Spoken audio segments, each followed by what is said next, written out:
Salut, ici Ellie. Et Papillon. T'es un jeune créateur professionnel en chanson, musique, danse, théâtre, cirque, art de la parole ou multidisciplinaire. Fais comme Lisa Leblanc, Fred Pellerin, Evelyne de la Chenelière et profite comme nous de ce tremplin exceptionnel qu'est le festival Vue sur la relève. En participant en 2012, on a eu la chance de recevoir de nombreux coups de pouce en soutien à notre carrière. Propose ton spectacle d'ici le 4 novembre à vuesurlarelève.com. Présenté par l'Auto-Québec en collaboration avec Québecor, la 18e édition de Vue sur la relève se tiendra à Montréal du 10 au 27 avril 2013. Astral présente la 7e édition de M pour Montréal du 14 au 17 novembre. 4 jours de découverte musicale, près de 100 groupes locaux et internationaux dans une dizaine de salles montréalaises. Ne manquez pas Plaster, David Giguère, Les Trois Accords, Plants and Animals, So Called, 8 and a Half, The Mistress Barbara Band et sans oublier le groupe fort du moment, les Islandais de Of Monsters and Men.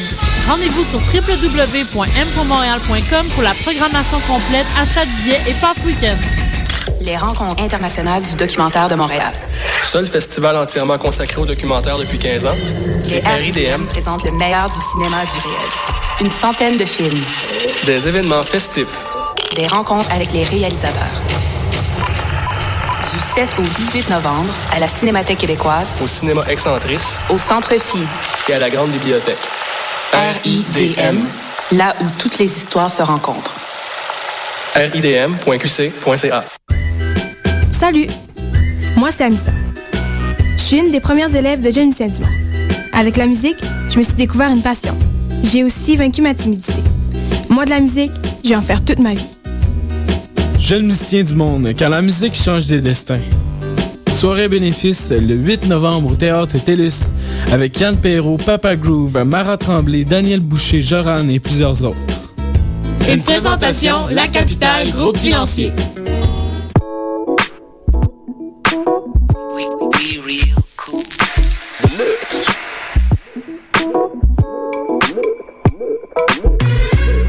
Vous écoutez Choc FM, l'alternative urbaine.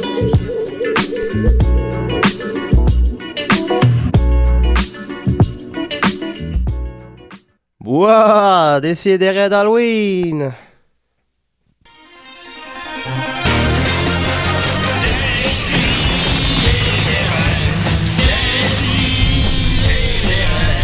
Chaque semaine, j'ouvre mon ordi, puis j'écoute.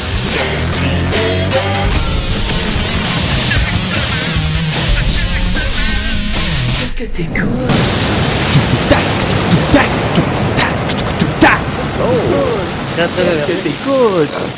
Qu'est-ce que t'écoutes? J'ai la grippe. On va mettre ça au clair tout de suite. Mon Dieu, que ça part triste. Je suis déprimé. Ah, les gars! T'as bien l'air déprimé, Mathieu. Qu'est-ce qui se passe? Je sais pas. On vient d'entendre la voix de Mathieu Niquette. Ouais, salut. J'ai eu une mauvaise soirée, une mauvaise journée hier, Julien. Puis là, tu sais, des fois, je suis pétillant puis tout. Là, oui, généralement, oui. Ouais, là, aujourd'hui, ça va pas. C'était comme ça aussi la fois que tu avais parlé des choses que tu avais réalisé qu'on t'avait menti toute ta vie. Ouais, mais là, j'étais plus fâché. Là, je suis plus triste. C'est assez similaire. Dieu. Voyons, les gars! J'ai une grosse palette d'émotions, oui. moi, Julien, puis moi, aujourd'hui, je suis pas dans une belle zone. Mais par contre, plus tard, vous allez peut-être pouvoir racheter ma journée d'hier si vous... En tout cas, si ça marche. Là. Une histoire à suivre. Restez à l'écoute. Salut tout le monde. Je suis content d'être là. Mathieu est content d'être là. Oui. Vous avez entendu la voix pétillante de Maxime Gervais. Ben oui, les gars, qu'est-ce qui se passe là, matin, là? Toi, c'est facile, ta vie, là. Ben, Max. comment fait? J'ai des épreuves, moi aussi, mais moi, je suis un gars qui reste positif. Oui, non. T'es naïf, c'est ça qui t'es... T'as pas encore arrêté de boire. Mais non. Ah non, je viens de recommencer. Non, j'espère bien. Non. Je sais que t'as eu un show à Valleyfield hier, c'est bien été? Ça, dans notre top 10 des pires shows.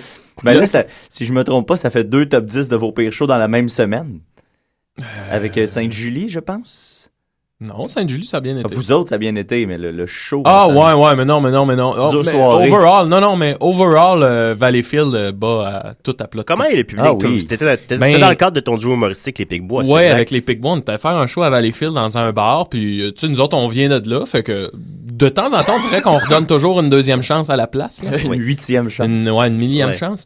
Puis là, on arrive dans le bar, puis c'est un bar, exemple, la clientèle cible, c'est, tu sais, les petits côtes de cuir Harley-Davidson avec des épaules carrées, une petite coupe en brosse bien placée, un bon parfum, puis un petit bouc.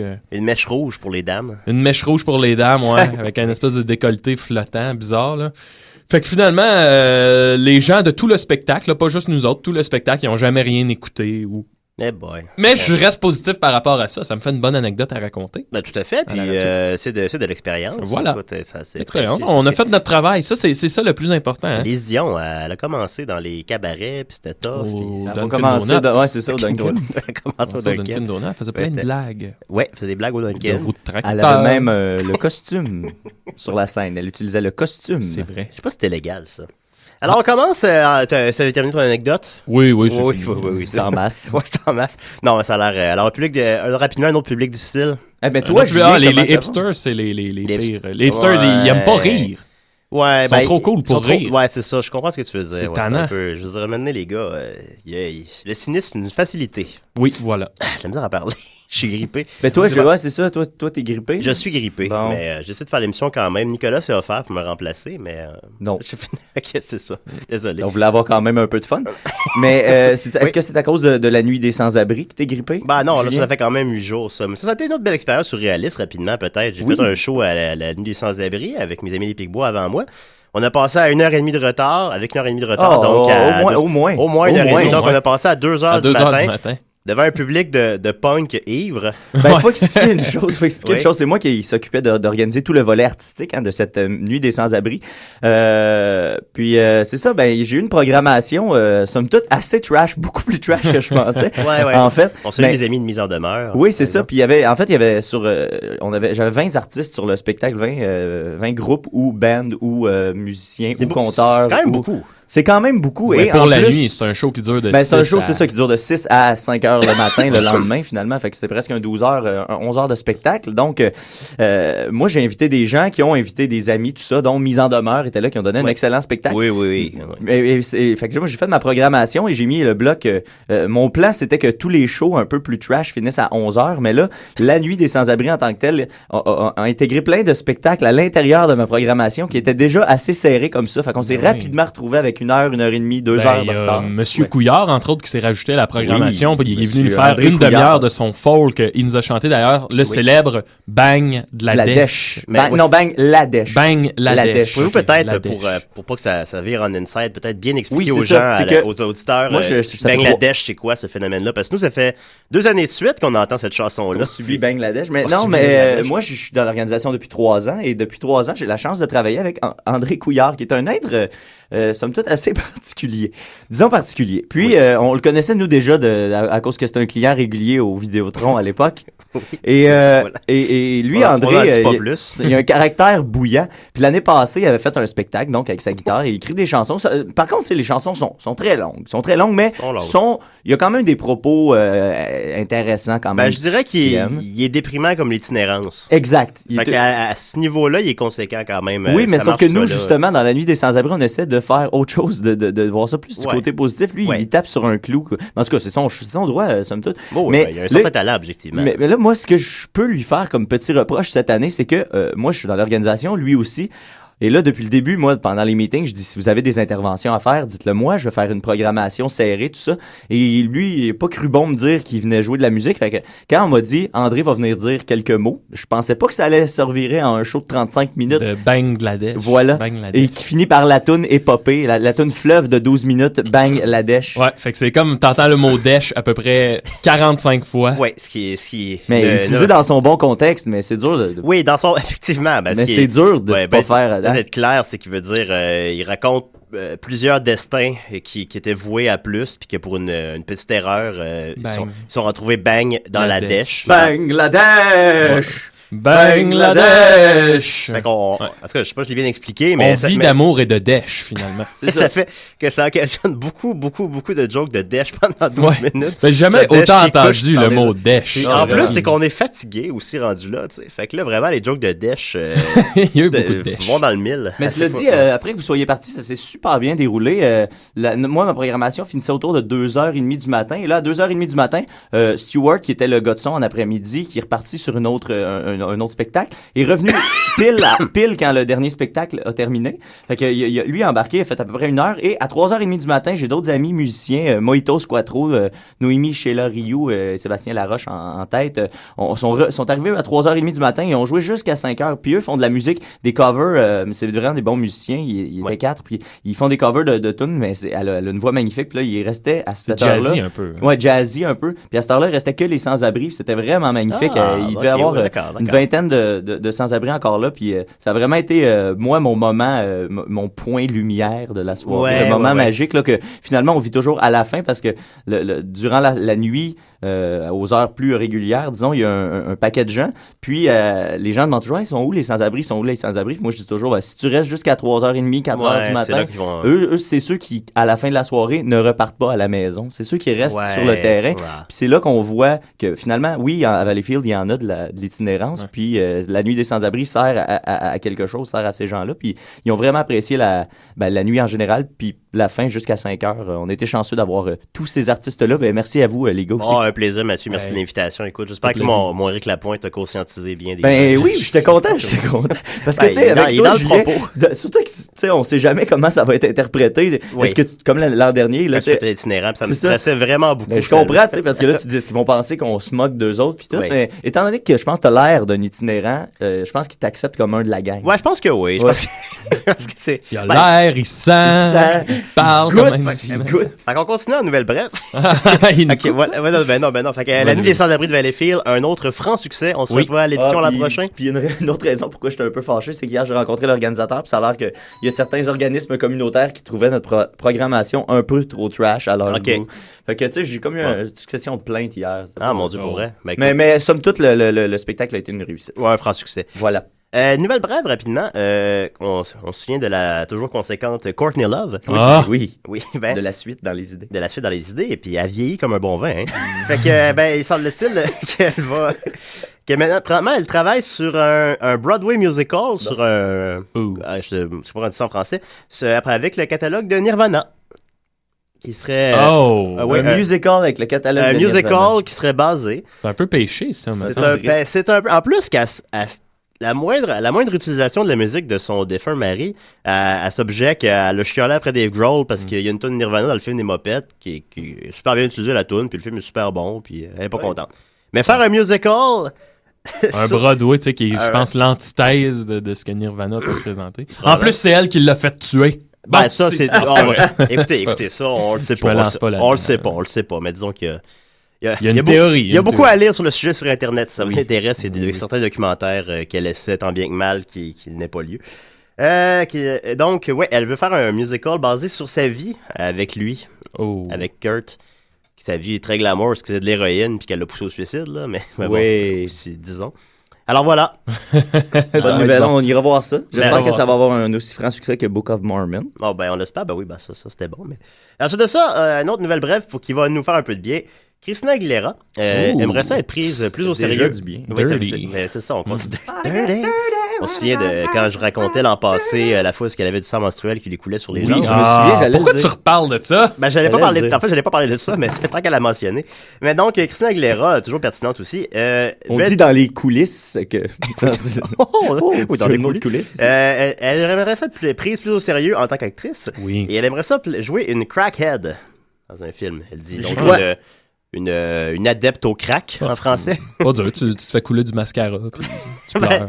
Ça me semble pas être... Parce qu'elle a dit... Parce que là, elle a joué... je suis pas allé vérifier, mais à ce que je sache, dans un seul film, là, le film avec Cher, ou est-ce que c'est un film de cabaret... Ouais. Parce qu'elle jouait, dans le fond, elle jouait essentiellement elle-même. Là. Ouais.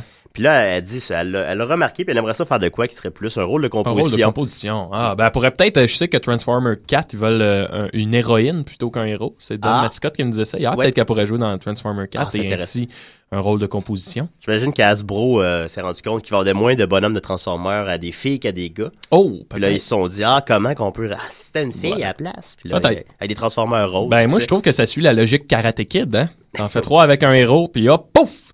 C'est vrai que ça suit exactement ça. Oui. Je pense que c'est le... Avec le succès qu'on se souvient. C'est le même film. Ouais, c'est le même film. Et on continue avec... Alors voilà, on suit ça pour vous, Christina Aguilera, si vous cherchez. Puis sinon, j'avais un petit dossier, quand même, là, un peu plus tofu. Sur je suis allé... Tofu, c'est un mot, ça? Tofu. T'es plus touffu, mais s'il y a du poil dessus. Toi, t'es très touffu. Ça dépend où tu t'en vas avec ça. Je suis irripé. Alors, Les Mystérieux Étonnants, émission phare de Choc FM qui a gagné le prix de la meilleure émission cette année. Chou! Mais non. On n'était même pas en nomination. Tu vois comment c'est scandaleux. Ouais, je sais bien. Mais... Ils m'ont fait l'honneur de m'inviter lundi et je suis allé à l'émission. Puis j'ai parlé un peu des films basés sur des jeux vidéo parce qu'il allait sortir un film d'Assassin's Creed. Puis j'ai parlé aussi de Temporal Inc. au vidéo. Et j'avais dit à l'émission, vous le replacez pas, c'est le jeu qui se passe dans une pyramide. De toute façon, je parlais pas de ça. On n'avait pas vidéo. À Valleyfield, il n'y a pas vidéo. Mais... Ça prenait-tu Vidéotron pour avoir vidéo? Ça prenait, je sais pas, je l'avais pas non plus, mais tout le monde connaissait quelqu'un qui n'avait pas. Nous autres, on n'avait pas ça. On n'avait pas ça. Ben, Temporal Inc, rapidement, c'est un jeu dans une pyramide comme RPG, mais vraiment déprimant, parce que tout te tuait tout le temps. J'ai parlé de ça, puis j'ai dit, si quelqu'un a passé le jeu, écrivez-nous. Puis quelqu'un m'a écrit, Monsieur Maxime Hudon, que je salue, dit que sa mère a passé le jeu. Oh, la mère Hudon! Oh, la mère Hudon dans son... La mère Hudon dans son... Alors Maxime, je t'ai pas vu depuis le primaire, mais je te remercie. Maxime Hudon. Voilà. Parlant de courriel de fans, j'ai un ami, Marc-Olivier Thibault, hier, qui m'a dit qu'il était très tenté par notre concours d'indicatif. Puis là, j'ai dit, ben vas-y. Je voulais y venir à ça plus tard, en fait, mais le concours d'indicatif, j'avais délibérément pas laissé de date limite, mais je pense que ça joue peut-être contre nous. Non, ben c'est bien parce que ça laisse du temps aux gens, puis moi, ça me fait plaisir d'être flexible à ce niveau-là. Mais ça reste quand même que là, je pense que les gens ont peut-être senti moins l'urgence. Alors, j'ai décidé d'en mettre une date limite. Voilà. Et la date limite sera dans à peu près 3 semaines. Date butoir. À peu près 3 semaines. C'est notre grande émission live, je la rappelle, notre grande émission live à l'Odyssée de l'Absurde. Bon moment pour couronner un champion. L'Odyssée de l'Absurde, la foire de l'Absurde. La foire de l'Absurde, pardon, oui, excuse-moi, lapsus. La foire de l'Absurde de douteux.org qui a lieu du 16 au 18 novembre, si je me trompe pas, quelque chose comme ça. Puis on va faire une émission live là-bas, devant public, et je me suis dit que c'est notre occasion idéale pour mettre une date butoir pour le grand concours. Alors, bonne idée. Dépêchez-vous, vous avez encore 3 semaines. Ouais, puis c'est ça, l'ami Marco, je vais lui mettre de la pression dans ce cas-là. Lui, il dit, j'ai plein d'idées, puis il pensait que le concours était fini, puis j'ai dit, non, ici, c'est jamais fini. Un concours c'est jamais terminé. J'aimerais que je reçois plein la semaine suivante, je vais les accepter. On pourrait gagner même si le concours était fini. Non, mais ça fera partie d'un concours ultérieur, là, si ça vient après. Oui, c'est ça. Non, je pense que tout le monde qui participe est un gagnant. C'est très beau, ça. Selon moi. C'est très beau, ça. Alors, au Mystérieux Étonnants, j'avais aussi parlé des films basés sur des jeux vidéo. Et j'avais mentionné notamment le film de Mario Bros. Ça, vous l'aviez à Valleyfield, j'imagine. Oui. On dirait que c'était tourné, là. J'ai le poster. Mais tu sais, c'était tellement trop fidèle. Moi, c'est ça le problème, c'est que c'était trop fidèle à la vraie série. Effectivement. Le réalisme m'a déstabilisé. Depuis, j'ai lu un grand dossier sur le film. Oui. Écoutez, fait que je parle de ça un peu, le contexte du film, c'était voué à l'échec depuis le début. On parle en 1990, Mario Bros était considéré comme la propriété intellectuelle qui valait le plus cher sur la planète. À cause des t-shirts, des produits dérivés, tout ça. Des moustaches. Fait qu'évidemment, veux pas. Puis c'était quand même une époque avant la mode des films de jeux vidéo. Ils se sont quand même dit, il faudrait faire un film. Fait que là, ils l'ont offert à n'importe qui. Ils l'ont offert à monsieur... Je sais. Joe Leitmotiv, qui lui avait fait un film nominé aux Oscars, The Killing Field. Fait qu'ils se sont dit, c'est une bonne affaire, mais surtout, ils l'ont donné à lui tout simplement parce qu'il laissait les droits pour les produits dérivés à Nintendo. Fait qu'ils l'ont juste accepté pour ça. Fait que là, lui, le dossier, ce qu'il voulait en faire, d'abord, c'était supposé être quelque chose de beaucoup plus fidèle à l'univers. C'était supposé être quelque chose qui était basé un peu sur le magicien d'Oz. Genre, où est-ce que Mario et Luigi se ramassent dans un univers fantastique similaire aux jeux vidéo. Notamment avec le roi Bowser qui ressemblerait au roi Bowser du jeu vidéo. Parce qu'il était pas le cas déjà dans le film qu'on a connu, non? Tout à fait. Au départ, à part que c'était un humain. Là. Oui. Le roi Koopa, qui aurait été éventuellement joué par Dennis Hopper, était supposé être joué d'abord par Arnold Schwarzenegger. Tabarouette, OK. Ça aurait été hot. Puis Michael Keaton. Mais les deux ont refusé. Voilà. Et aussi, au début, c'était supposé être Tom Hanks qui était supposé jouer Mario Bros. Mario. Et non Bob Hoskins. Moi, je l'aurais mis à Luigi. Ouais, Tom Hanks. D'ailleurs, tout l'article ne mentionne pas pourquoi Luigi n'a pas de moustache, mais bon. Pourquoi c'était un petit Mexicain? Il était supposé jouer Mario, mais sauf qu'à ce moment-là, Tom Hanks sortait d'un flop au cinéma. Tandis que Bob Hoskins sortait jamais fait ça, Tom? Ben, il y en a eu. Tu sais, ça fait comme ça. Sa carrière s'étend sur 30 ans. Ouais. Tandis que, voilà, Bob Hoskins sortait de Roger Rabbit et Hook, Capitaine Crochet de Spielberg. Fait qu'ils se sont dit, lui, ça va marcher bien plus. Puis éventuellement, l'année suivante, Tom Hanks a gagné l'Oscar du meilleur rôle dans Philadelphie. Et l'année suivante, dans Forrest Gump. Alors, mais bon. Ouais. Mais bon. Puis lui, il avait gagné l'Oscar pour Mario Bros. Bon, Hoskins. Mario. Ça aurait déstabilisé toute l'industrie. Oui, ça aurait vraiment débalancé l'industrie. Que ouais. Fait que là, le projet, éventuellement, c'est ça, au début, c'était supposé être comme je disais, une affaire du Machin d'Oz, mais éventuellement, il y a eu 9 writers différents. Oh, ça fait mal. Ça fait mal. Et ils ont décidé d'en faire une interprétation plus dark. Parce qu'à ce moment-là, les jeux vidéo avaient mauvaise presse. Parce que les jeux vidéo en 90, c'était plus nouveau. Si on était jeunes, on s'en rappelle. Puis les parents n'aimaient pas ça, les jeux vidéo. Ça empêchait les jeunes d'aller jouer dehors, tout ça. Fait que, tu sais, c'était pas comme aujourd'hui où c'est des adultes qui jouent essentiellement aux jeux vidéo. Fait qu'ils se sont dit, on va faire un film sophistiqué pour que les adultes aient autant de plaisir que les enfants. C'est vrai. Ce qui a été le cas. Les bottes. Les bobons. Les bobons, c'était la seule affaire qui était... c'était la seule affaire qui était un peu... Ouais, qui ressemblait... les champignons toiles. Ouais, il y avait aussi, quand ils ont des guns, c'est le Super 6, le bazooka du Super Nintendo, on se souviendra. Alors, voilà. Fait que là, ils ont voulu faire un truc plus sophistiqué pour que les parents aient du plaisir autant. Fait que c'est vrai qu'ils ont pris une approche beaucoup plus dark, finalement. Puis là, il y a eu une perte totale de contrôle sur le projet. Ils n'ont jamais rencontré le créateur de Mario, Monsieur Shigeru Miyamoto, qu'on salue, qui travaille encore sur les jeux de Mario aujourd'hui. Et finalement, il y avait des réécritures constamment pendant le tournage. À tous les jours, il y avait des réécritures du scénario. Ils changeaient des affaires pour que ça coûte moins cher. Il s'inspirait de d'autres films, il s'inspirait de tout sauf du jeu vidéo. Il s'inspirait de Die Hard. Il voulait éventuellement qu'il y ait des scènes qui soient comme un plagiat de Die Hard. Je me souviens. Ils sont inspirés de Mad Max. Quand tu parles de réécriture, là, je suis sûr que ça en fait partie. C'est, quand pour se rendre dans le monde fantastique, au lieu d'aller dans un tuyau ou quelque chose qu'on aurait pu s'attendre, c'est il plonge dans un mur de boue, un mur de terre. Puis là, c'est comme un petit effet de bloup. Mais tu sais, c'est vraiment cheap. Fait que finalement, Mario a repris au Nintendo 64 quand tu rentres dans les peintures. Ouais. Fait que dans le fond, c'est Mario qui a plagié sur le film. Peut-être. Peut-être, effectivement. Mais c'est ça. On s'entend que un film, ça demande une certaine adaptation de l'univers. Mais que ça soit à ce point-là pas fidèle à quoi que ce soit de l'univers. Non, c'est insultant. Puis même que les scénaristes se sont battus pour que Mario et Luigi ne portent même pas leurs habits traditionnels de Mario et Luigi, tels que vus sur le poster, et tels que portés dans seulement le dernier quart du film. Ouais. Ils voulaient même pas qu'ils les portent. Pourquoi? Ils voulaient pas. Ils voulaient faire de quoi de dark qui s'éloigne du jeu vidéo. Tu sais, je veux dire, il y a des reprises comme ça. Supposons, tu parles d'un classique qui a été fait je sais pas, à la Renaissance, puis tu veux lui donner une saveur actuelle. Tu sais, j'imagine que tu peux réussir à t'éloigner autant que ça. Mais là, quand on fait le film de Mario, ça faisait pas 20 ans. Ça faisait combien de temps que le jeu? 5 ans? C'est sorti en 86, Mario Bros. Ouais, c'est ça. Puis le film, c'est 90, tu dis? Ils ont commencé à travailler dessus en 90. Bon, le film est sorti en 92. Ça fait 4 ans que ton sujet il existe. Tu es encore dans le vif dedans, puis tu décides de faire un espèce de remake absurde. Ah ouais. Impardonnable. Dennis Hopper a dit au Chicago Tribune en 92, pas comme 20 ans plus tard, là, au moment du film, là. Il a dit I don't really bother with it anymore. I just go with it and je fais juste continuer et faire mes scènes une après l'autre. Je me disais que ça va pas détruire mon personnage pour autant. Il disait au moment du tournage, je disais je m'en fous. Puis le Luigi, celui qui joue Luigi, là, j'ai pas son nom devant moi, qui s'est sorti sa biographie, qui je suis convaincu a connu un énorme succès. Est devenu alcoolique pendant le tournage. Comme c'est Robert Downey Jr. qui disait qu'il se souvient absolument pas du tournage de US Marshals. Il dit j'étais tellement tout le temps sous que j'ai à peu près aucun souvenir de ce tournage-là. Ça fait des bons films. Il faisait éventuellement, Bob Hoskins aussi était vraiment, vraiment écœuré du film, puis il faisait des shots de whisky entre les prises.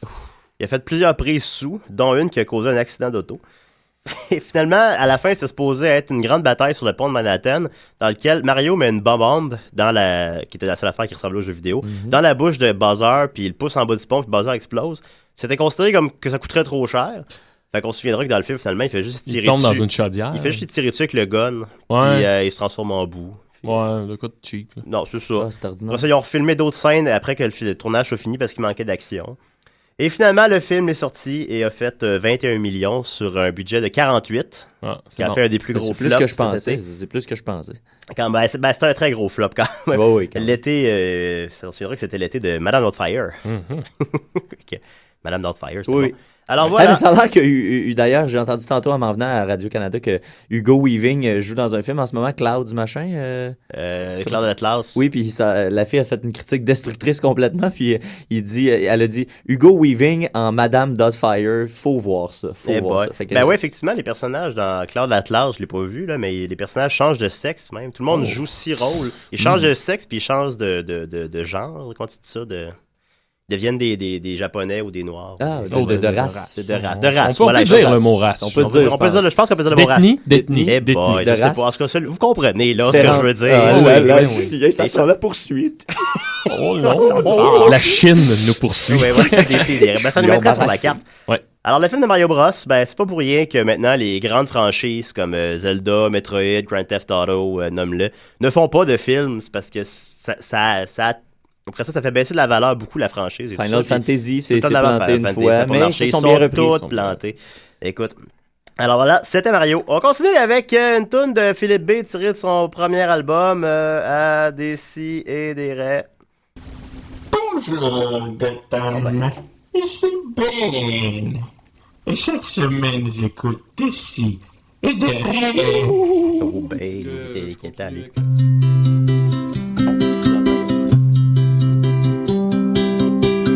Y a un gars sur la lune qui pense à une brune. Y a une fille sur la terre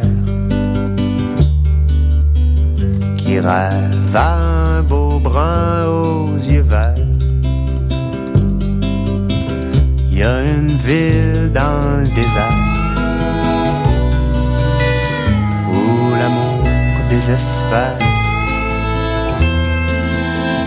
ou rose de cactus attend un autobus, que tombent les étoiles, que l'ombre les ravale, que sombrent les vaisseaux, les marins, les spatiaux, et que renaissent des profondeurs une lumière, une fleur dans le désert.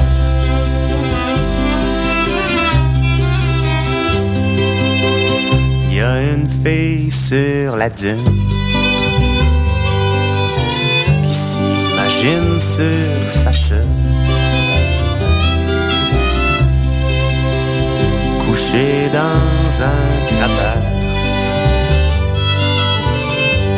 Il y a un gars qui rêve de revoir la mer. Il y a un vieux satellite qui veut changer d'orbite, se cracher pour de bon, tourner en rond,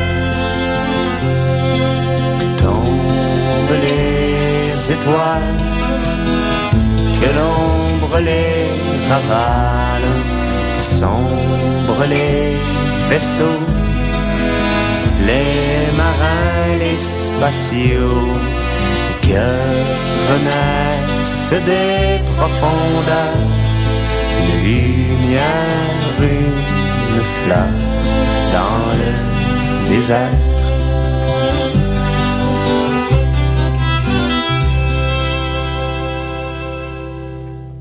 Salut, c'est Yves Corbeil. Chaque semaine, j'écoute Décideret. Yves Corbeil. Je pense qu'on l'appelle Décideret. Oui, allô tout le monde. Ah non. Hey, Dodo. Je connais cette voix-là, moi. Salut gang, c'est moi, Dodo. Hey, Dodo la malice. Dodo. Dodo les varices.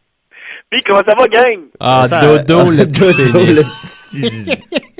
Ben, je vous écoute depuis tantôt, là, puis je trouve que vous êtes toute une gang de malades dans la tête. Hey, toi, t'es malade. Écoutez, Hey. Oui, vas-y. Non. Non, on continue ça pendant la vie. C'est drôle parce que d'habitude, quand t'appelles, il y a Nick pour ramener le niveau. Mais là, on dirait qu'on est juste 4 abrutis en même temps. Ça va juste, ouais, ça va. Mais pour vrai, pour Nick, là, pour Nick, il faut être bien smooth avec, là. Ah ouais. Tu as-tu parlé un matin? Ben, pour vrai, il est au bord du désespoir. Ouais, je sais, je l'ai senti. Parce que moi, je vais partir avec sa blonde bientôt. Ben déjà, il a fermé son Facebook cette semaine. Ben, je vais le dire, en fait, on peut bien l'annoncer. Nicolas a fermé son Facebook hier, le jour de son anniversaire. Bonne fête, Nicolas! Ouais, c'est ça. Je vais y écrire sur Facebook. Ben, on peut pas y écrire sur Facebook. Qu'est-ce qu'on fait? Je l'ai appelé, j'ai essayé ça. Mais bon. Mais il va très bien pour ceux qui s'inquiètent. Mais moi, c'est contrairement à ce que Dom vient de dire. Si tu me permets, Dodo, moi, j'ai comme peur que quand Nick va revenir, là, ça sera pas immédiat, mais d'ici un mois, mettons, Nick va être complètement déconnecté puis il comprendra rien de ce qu'on va dire. Oh, je m'en sac. Ben, il comprend déjà rien. Ben voilà. Ben, il comprend trop. T'as une chronique pour nous, Dominique? Oui, comme vous savez, je suis l'expert paranormal à l'émission. Ouais. Et un titre qui m'a été remis par moi-même. Ouais, tu t'es autoproclamé. Par défaut. Ouais. Et là, vous savez, l'Halloween s'en vient pour la semaine prochaine, alors j'ai décidé de faire un spécial Halloween. Alors, j'ai une chronique pour vous sur Jean-Marie Corbeil. Alors, ouais. Joyeux Halloween, tout le monde! Oui. Jean-Marie Corbeil était un humoriste, et un humoriste québécois, par ailleurs, qui est né à Verdun le 13 février 1971. Ouais. Il a participé à de nombreux événements humoristiques, tels que Juste pour rire, Le Grand Rire, le Festival d'humour de Montreux, ça c'est en Suisse, et le Festival d'humour de Rochefort, en Belgique. Il a participé en tant que dialoguiste. Moi, je comprends pas ce mot-là, mais en tout cas, bref. Et combien quelqu'un qui dit est des comédien dialogues, au long métrage, le colis... Ouais, je sais, mais Chris. Sorti en salle en avril 2011, Dom?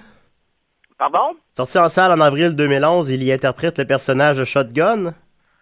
Ouais. Je vois qu'on a la même source. Ouais, il y a une formation au conservatoire La Salle puis à l'École nationale d'humour, c'est ça? Alors, voici ma chronique. Ben non, les gars, vous me connaissez mal. C'est l'Halloween, là, je pouvais pas passer à côté. Vous avez fait une vraie chronique sur les meilleurs films de tornade. Oh, ok, intéressant ça. Paranormal, hein? Ouais, paranormal. Dom, tu sais que les tornades, c'est pas une affaire paranormale, ça existe pour vrai, là. À part dans Marshall et Simon. Ouais. Ah bon. Veux-tu même? Ben oui, c'est ça. Non, mais c'est ça. Mais, fait que donc, tu vas commencer en disant que les tornades, on sait pas vraiment si ça existe ou non? Oui, ça existe, mais il va chier que c'est l'air, puis l'air chaud, puis l'air froid. Je pense qu'il n'y a jamais personne qui en a filmé une. Puis on n'a jamais vu une tornade puis Marcel Leboeuf à la même place en même temps. Ouais, t'en as fumé du bon, toi. Pardon? Alors, vas-y avec ton top combien? C'est pas tous des films, là. Ah, ok, bon, vas-y, pars. Alors, évidemment, un film de tornade qui est sûrement le plus célèbre de tous les temps est Le Magicien d'Oz. Oui, il y a une tornade au début, c'est vrai. Ben oui, il y a une tornade et d'ailleurs, Sam Raimi, le réalisateur d'Evil Dead, va sortir un prequel où on va voir l'arrivée du personnage de Oz, du Magicien d'Oz, arriver... Mais là, dis pas le punch de la fin, là, tu sais. Non, mais il va arriver dans le pays, puis on va voir comment il a gagné cette notoriété-là. Et moi, j'aime ça, ce petit film-là, parce qu'il y a comme plein de personnages qu'on peut relier à mes amis. Comme, il y a un épouvantail dans le film. OK. L'épouvantail recherche un cerveau. Ça, je trouve que ça ressemble beaucoup à Nicolas. Ben oui, j'allais le dire. Oui, c'est vrai.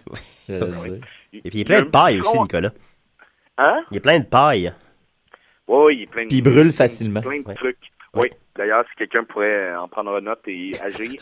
Alors, il y a un bouchon en fer blanc qui cherche un cœur. Puis ça, moi, ça me fait beaucoup penser à mon ami Maxime Gervais. Je pensais moi, d'habitude, c'est moi le méchant.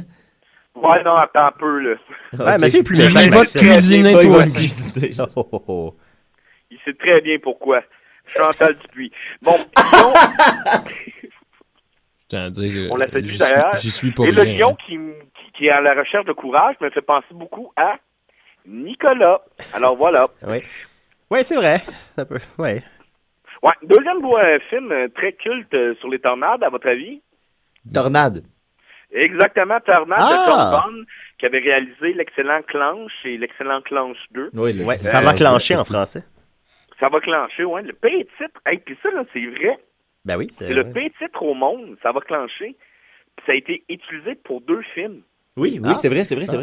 Oui, pour Taxi 3, je pense. Ouais, 4? 3? Ben, Taxi 3, il s'appelle Taxi 3, non? Ouais, c'est le 4, je pense. Non, mais 4 s'appelle genre Taxi 4. Le sous-titre, là. Ça va clencher. Ah bon, d'accord. C'est ridicule, c'est même pas... Clencher, c'est un vrai mot, Mathieu? Oui. Ou Julien? En fait... On me confirme que c'est un vrai mot. C'est déclencher, c'en est un. Clencher, c'en est un aussi, mais ça veut pas dire aller vite, genre. Ouais, c'est horrible, là. C'est comme si... En tout cas, bref, je tairai mes paroles. Il y a...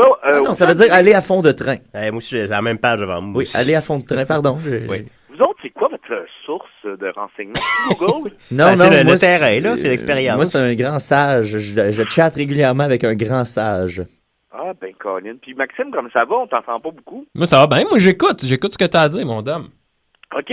Les tornades, là, moi, je suis bien tanné qu'on pense qu'une tornade, c'est juste un courant d'air. Puis, parce qu'il y a une tornade qui est très célèbre dans l'histoire du cinéma, mais qui n'est pas un courant d'air. Le diable de Vous l'aurez Tasmanie. deviné? Le diable de Tasmanie. Le diable de Tasmanie. Ben, ça, non, c'était pas là que je voulais aller, mais le masque? Ouais, c'est vrai que... Ah oui, le masque, ouais. Non, je voulais parler de Tornade, le cheval de Zorro. Ah! C'était mon 3e guess. Un bon film de tornade, là. Comment? Quand tu files le film de tornade, tu te loues Machiedos. Hey, Zorro. Oui, petite projection spéciale. Pas tornade, par exemple. J'étais un peu déçu d'apprendre que sur le plateau de tournage, il y avait eu plusieurs tornades. Donc elles existent. Ça a pas trop compromis le film. Non, ben, j'ai été triste, là. Tu parles plusieurs chevaux. Il y a plusieurs chevaux qui ont tenu le rôle. Ah oui, j'ai fait un choix à Valleyfield hier. Là. Ça t'a attristé, ça? De quoi? Qu'il y a eu plusieurs chevaux? Chris, oui. Ah. C'est comme le petit bébé là, dans Ghostbusters 2, là. Ouais. Mais tabarnak, c'était des jumeaux. Ben ouais, c'est pas grave, ça. Ben, hey. Fait que, il y a aussi, comme tu l'as nommé tantôt, un célèbre épisode de Marshall et Simon qui parle d'une tornade. Bob la tornade. Le grand Bob. Puis moi, ça me fait chier. Puis ça, c'est quelque chose que j'aimerais revenir. Parce que là, tantôt, vous m'avez critiqué sur le phénomène paranormal des tornades. Oui. Mais vous remarquerez là, que dans Tornade, au début, le petit gars, son père, se tué par une tornade. Puis on entend clairement des sons de voix. Puis dans Marshall et Simon, le grand Bob a tué le meilleur ami du chasseur de tornades. Puis on entend clairement des voix. Viens pas me dire que c'est pas la même tornade, ça, là. Tu penses que c'est la même tornade? Est-ce que c'est possible, ça, de bien? Elle était où, mettons, tout ce temps-là? Ben, elle se promenait, là. Mais tu penses-tu, comme je pose la question, là, je vais peut-être avoir l'air bien niaiseur, mais est-ce que ça stoppe une tornade? Est-ce qu'on peut l'arrêter? Seulement avec mon chest. Le chest à Max? Le chest de qui? Mon chest à moi. Le chest à Dominique. La seule façon d'arrêter les tornades, c'est le chest à Dominique.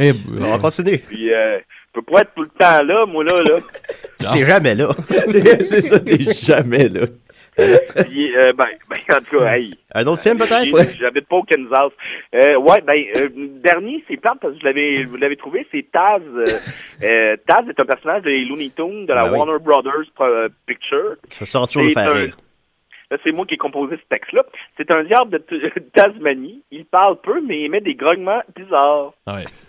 Est-ce que donc ton film préféré de tornade, c'est Space Jam ou...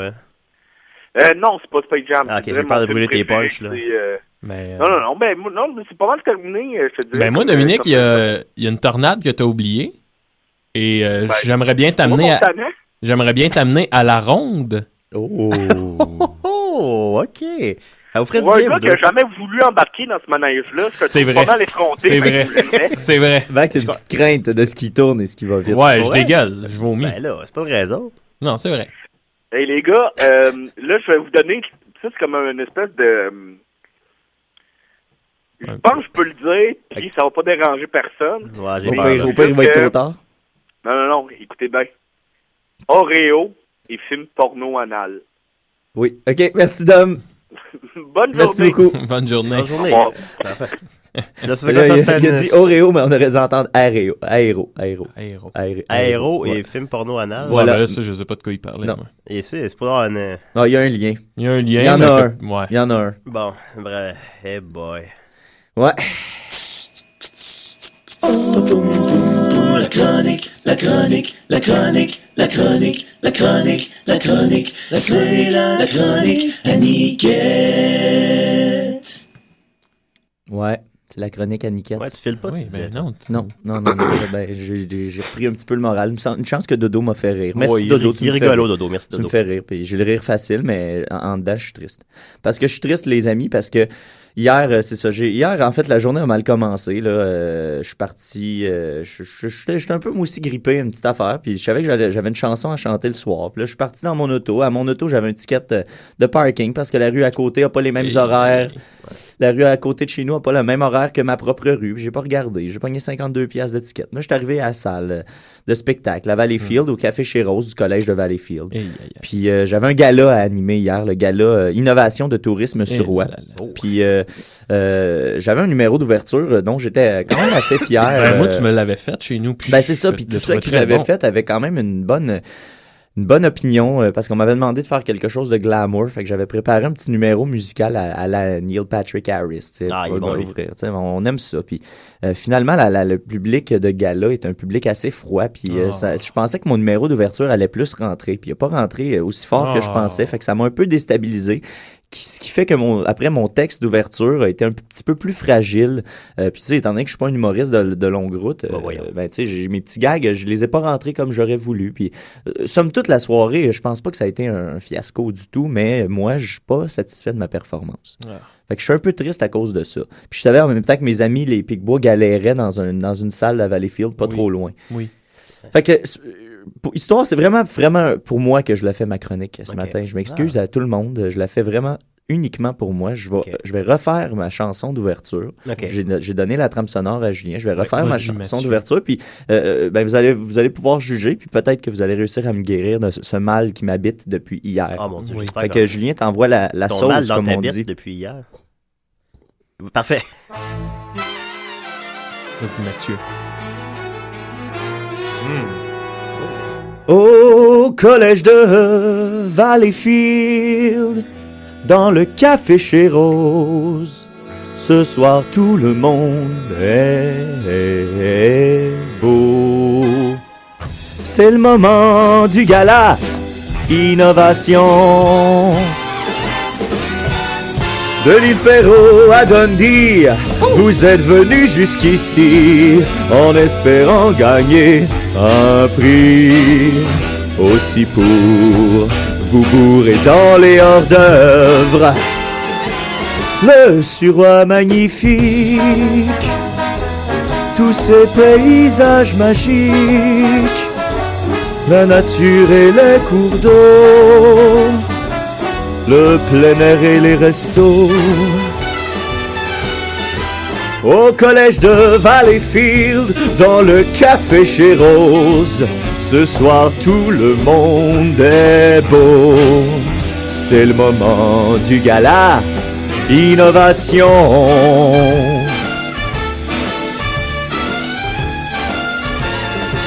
Vallée du Haut-Saint-Laurent, la région Vaudreuil-Soulanges, Beauharnois, Salaberry, toutes les régions sont réunies. Au collège de Valleyfield, dans le café chez Rose, ce soir tout le monde est beau. C'est le moment. Attention, célébrons l'innovation. Bravo Mathieu! Bravo Mathieu!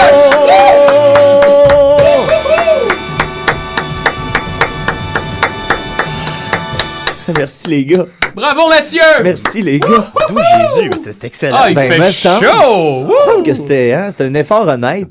Un effort honnête, vous dites, t'es trop humble. Ben là, en tout cas, mais merci de m'avoir... Vous voyez pas ça à la maison, mais il nous a fait ça live d'en face. Merci là, de m'avoir avec un band, permis de... Ouais, ça va mieux? Ça va mieux. Je suis prêt pour la chronique à Max maintenant. Ah, mon Seigneur. On a un appel, on va prendre ça rapidement. Décidérez.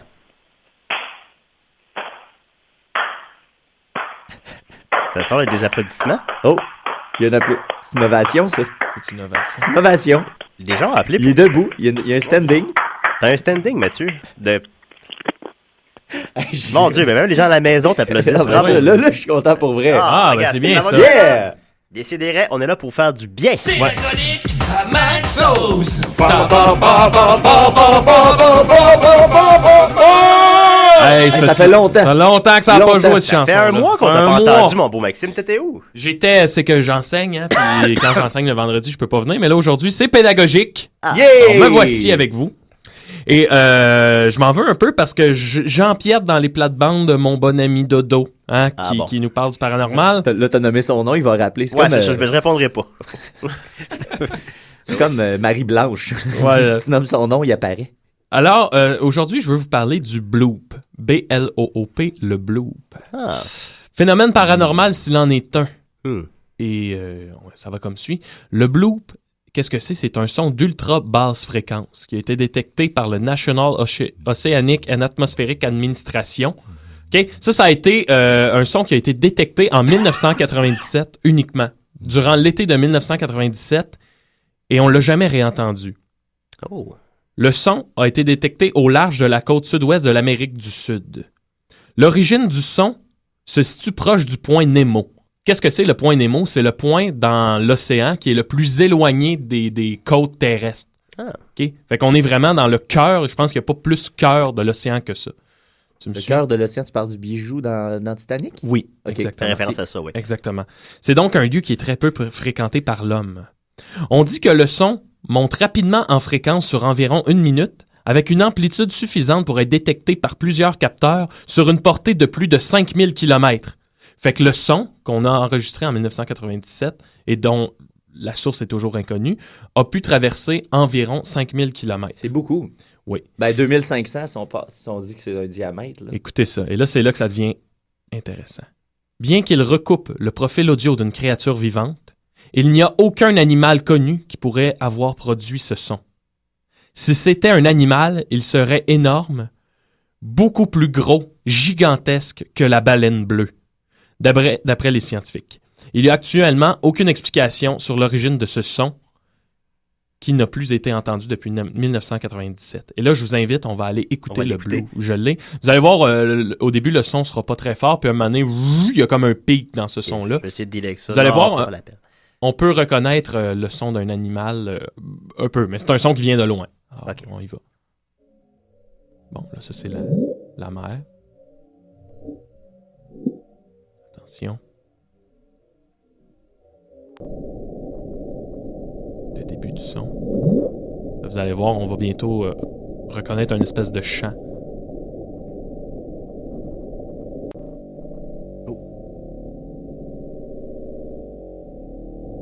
Peut-être que je vais mettre plus fort un peu, peut-être. Non, on entend.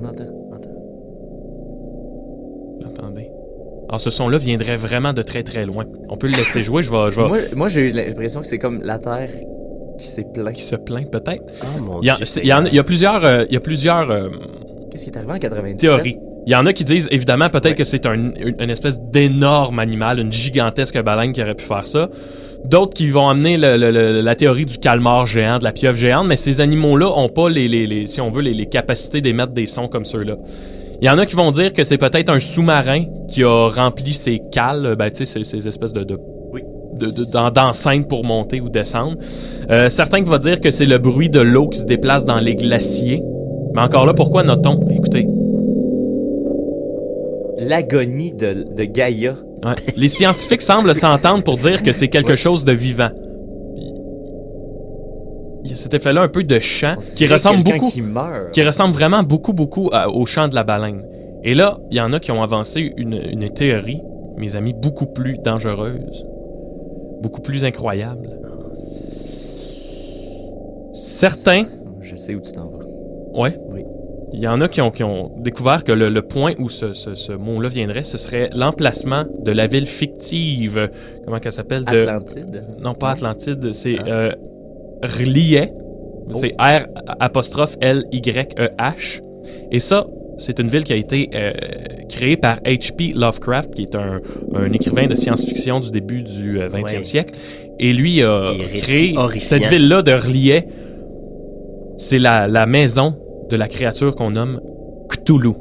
Oh! Pour ceux qui ne connaissent pas Cthulhu, vous l'avez peut-être vu dans un épisode de South Park où Cartman... Justin Bieber. Ouais, de tuer Justin Bieber. C'est un monstre gigantesque avec une tête de sèche, avec des ailes et des tentacules de pieuvre, une créature absolument maléfique. C'est un Cthulhu, qu'est-ce que c'est? C'est un monstre humanoïde avec une tête de sèche. Bon, ça, je l'ai dit. Un dieu ancien extraterrestre millénaire qui a été jadis banni du lointain système de Xoth par des dieux très anciens. Et maintenant, on dit de lui qu'il dort dans le Pacifique Sud, dans la cité sous-marine, en attendant l'heure de son retour. Bon. Alors, ce qu'on entend en ce moment, est-ce que c'est Cthulhu qui nous annonce quelque chose? Peut-être. Peut-être que ce qu'il nous annonçait en 97, c'est « Je viendrai dans 15 ans ». 2012. Peut-être. Est-ce que ça se pourrait? Peut-être qu'il dit dans 20 ans aussi. Et voilà. Mais sauf qu'en même temps, c'est assez improbable que ce soit la créature d'un récit fictif qui soit dans... Moi, je le remettrais, le son, juste en background. Je peux le remettre, ouais, ça me donne des frissons. Ouais, c'est le fun, ça accompagne musicalement partout. Partout les frissons. Ça fait que l'extrait est terminé, mais je le remets. Ben oui, remets-le. Bon, mais tu peux le remettre parce qu'au début, il n'y a rien. Au début, c'est juste la mer. Quand même, hein? Ouais. Oh, on va écouter ça. C'est un petit pet de baleine. Un petit pet. Mais tout ça... Écoutez, je vais... Ouais, tu peux le laisser. Tout ça, pour comment j'en suis venu à m'intéresser au blues, c'est que il y a de ça pas longtemps, il y a un de mes amis qui est venu me voir et il m'a dit « Hey, j'ai écouté un documentaire sur les sirènes. » Et depuis que je l'ai écouté, je crois aux sirènes. Puis là je dis « Ça se peut pas, les sirènes, il me donne le documentaire. » Et là, je commence le documentaire, puis après un bout, je croyais aussi aux sirènes. En tout cas, c'est un affaire. Personnellement, j'ai vu le documentaire. J'ai vraiment pas embarqué. J'ai passé un genre de 2 heures de ma vie à croire aux sirènes. Jusqu'à temps que là, j'ai fait ça, c'est sûr que ça se peut pas. Fait que j'étais allé du piano 2-3 secondes. Puis là, finalement, c'était fictif. Mais le bloop, toute cette théorie-là de la sirène partait du bloop. Parce que là, dans le documentaire, ils écoutent cette bande-là. Puis ils disent qu'à un moment donné, c'est pas tout à fait cette bande-là, mais en tout cas, ils entendent une espèce de mince cri qu'ils reconnaissent pas puis qui serait celui d'une sirène, en tout cas. Moi, ce que tu es... Le film est intéressant. C'est quoi le titre du film, déjà? Écoutez ça. C'est Cthulhu. Le titre s'appelle The Body Found. The Body Found. Ça, c'est un documentaire sur les sirènes. Ouais, mais tu sais, c'est quand même intéressant. Mais moi, j'ai décroché à cause du jeu de l'actrice. La fille, l'actrice principale est beaucoup trop émotive, elle overreact à des affaires. Puis là, à un moment donné, j'embarquais plus. Puis ça m'a mené à observer le jeu de l'acteur principal. Puis là, tu décèles des petits trucs. Fait que tu catches que c'est quelqu'un qui joue.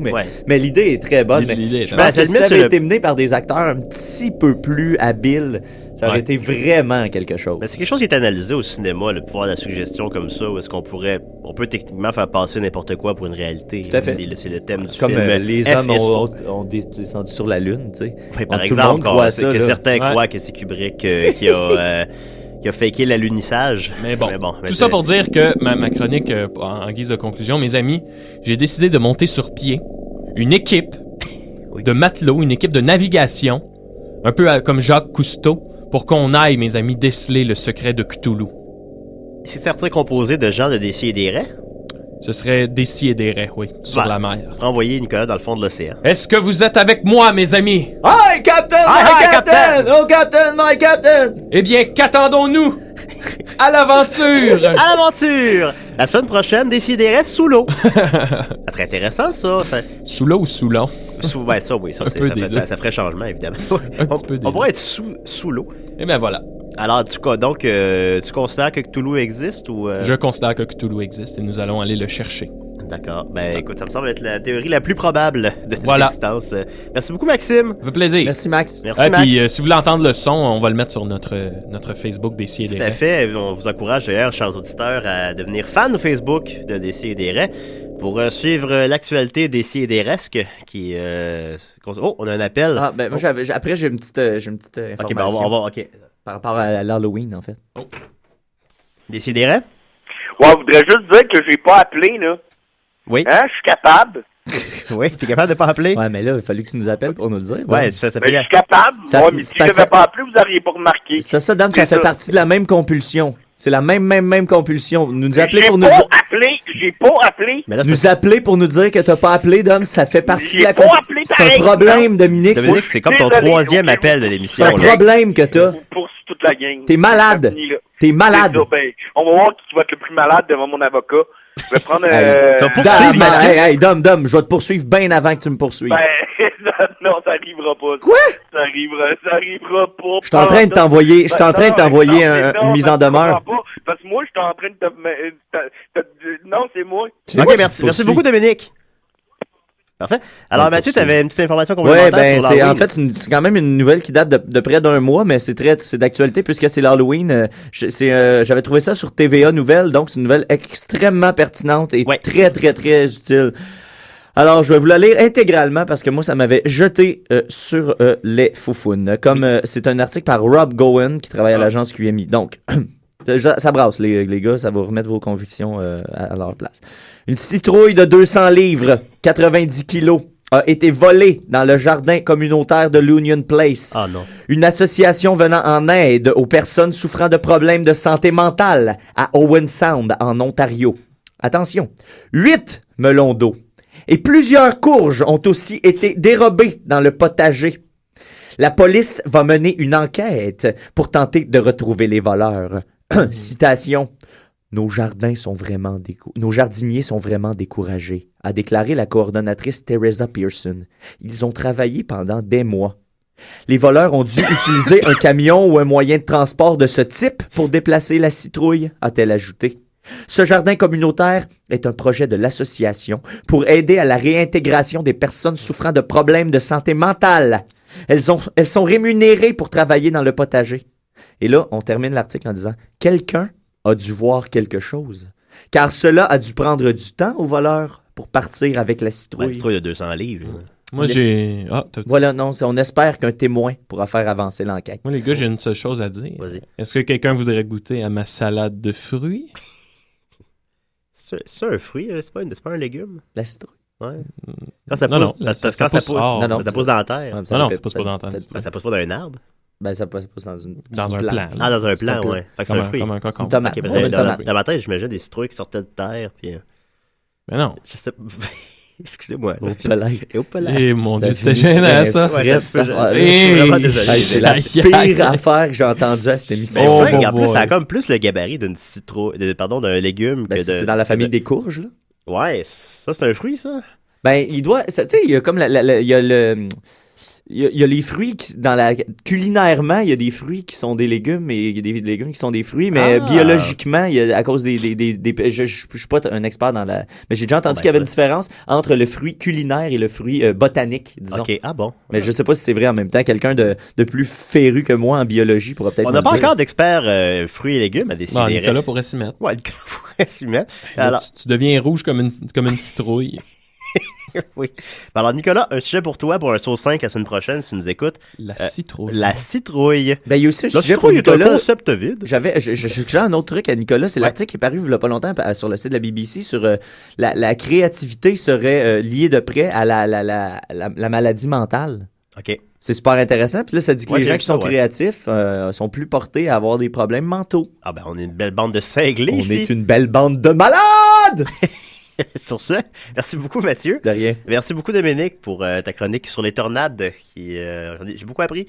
Et merci Maxime. Ben, je m'en vais commencer la confection du sous-marin. On reforme notre fameux club nautique. Ben, bon Dieu, ça promet. La semaine prochaine, Décidérez sous l'eau. Merci tout le monde. Joyeux Halloween, faites attention.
without you.